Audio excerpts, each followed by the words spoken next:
Hello everyone, আসসালামু আলাইকুম। কেমন আছেন সবাই? আশা করি সকলে ভালো আছেন। আলহামদুলিল্লাহ আমিও অনেক ভালো আছি। তো আমি আজকে বানিয়েছিলাম কাঁচা পেঁপের লাড্ডু, অথবা বলতে পারেন কাঁচা পেঁপের নাড়ু। আসলে একটা কাঁচা পেঁপে দিয়ে যে এত অসম্ভব মজার একটা লাড্ডু তৈরি করা যায়, এটা আসলে না বানালে বুঝবেন না। এর জন্য আমি একটা কাঁচা পেঁপে প্রথমে কেটে নিয়ে পরিষ্কার করে ধুয়ে নিয়েছি, আর এর সিডসের অংশগুলো আমি এগুলো ফেলে দিয়েছি। তারপরে একটা গ্রেটার নিয়ে এটাকে সুন্দর করে গ্রেট করে নিয়েছি।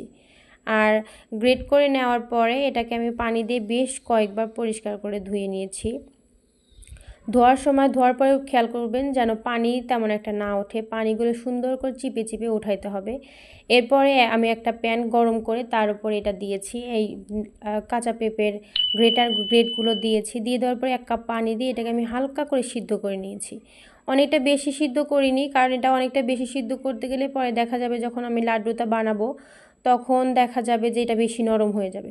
তো আমার এটা হয়ে গিয়েছে, এটাকে আমি আবার একবার ধুয়ে নিয়েছি। ধুয়ে কড়াইয়ে আমি আবার 1 কাপ চিনি দিয়েছি। আপনারা দিলে এলাচ দিতে পারেন, আমার এলাচের গন্ধটা অতটা পছন্দ না, যার কারণে আমি একটা তেজপাতা দিয়ে নিয়েছি। এলাচ দিলে অনেকের কাছে এলাচের ডেজার্টের একটা সুন্দর স্মেল আসে। তো এরপর আমি চিনিটাকে ক্যারামেল করে সেটার মধ্যে আবার ভাপানো পেঁপেগুলো দিয়ে দিয়েছি। দেখেন কত সুন্দর কালার হয়েছে, একদম বোঝাই যাচ্ছে না ফুড কালার ছাড়া যেরকম অসম্ভব কালার হবে। খেয়াল করবেন যে চিনির ক্যারামেলটা যেন একটু সুন্দর হয়, কারণ ক্যারামেলটা যদি হালকা একটু ডার্ক হয়ে যায় তাহলে এটা খেতে তিতো তিতো লাগবে। তো এই দেখেন আমার লাড্ডুগুলো রেডি হয়ে গিয়েছে। কেউ বলতেই পারবে না, এটা কাউকে খেতে দিলে কেউ বলতেই পারবে না যে এটা কাঁচা পেঁপে দিয়ে বানানো হয়েছে। আর কালারটা এত অসম্ভব সুন্দর ছিল, খেতে যেমন মজা ছিল দেখতেও তেমন সুন্দর ছিল।